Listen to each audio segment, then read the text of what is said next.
Feel the waves cut through me, hypnotized by the sounds I'm breathing in. Assalamualaikum warahmatullahi wabarakatuh. My name is Izlan Shah bin Inal Shah. I'm from AQU137 3B. These are my group member, which is me, Izlan, Stanwell, Dila as narrator, Hakim and Raja. Our topic today is hatchery design and construction. As we can see, there are 4 subtopics in the table content. Hatchery structure and tanks. Circular tanks are typically used in most hatcheries. It can be made using iron frame and tarpaulin like how the video has shown, or by using other material like cement or fiberglass.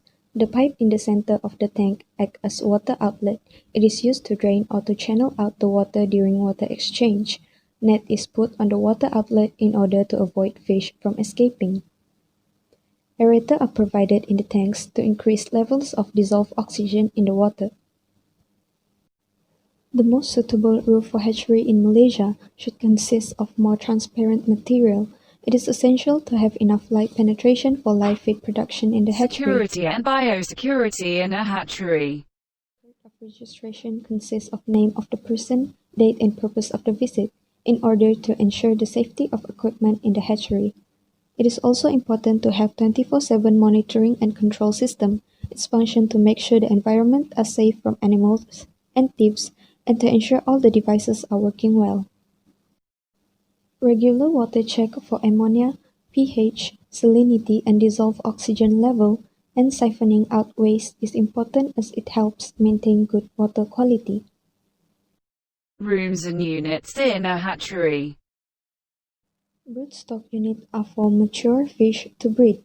Harvesting these broodstock are usually done with net.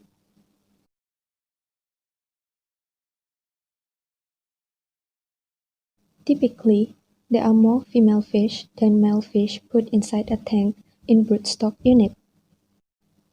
Incubation unit system provides vigorous aeration so that there are high level of dissolved oxygen in the water. Besides that, some fish species like tilapia needs vigorous aeration to create some sort of movement similar to a river system, which is needed for hatching. Rectangular incubation tank can also be used depending on the fish that are reared in the hatchery. Hatched fish are then moved to larva rearing unit. After 6 weeks, it will then be moved to fingerling unit.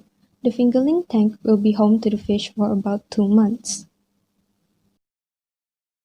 Once the fish get bigger, they are transferred to grow out unit until they are ready to harvest. Laboratory is an important room needed in a hatchery. It is used to do research on the fish's condition or disease. A hatchery should also have live feed production unit in order to have enough supply of larvae food. Equipment and devices in a hatchery. This is a dissolved oxygen meter, which are used to measure dissolved oxygen in water. Water quality kits are one of the methods to measure pH and ammonia level in water. Next is scales, which are used to weigh feeds and fish during sampling. Next, thermometer, which can be used to measure water temperature. Buckets are used to transfer feeds and also fish during sampling.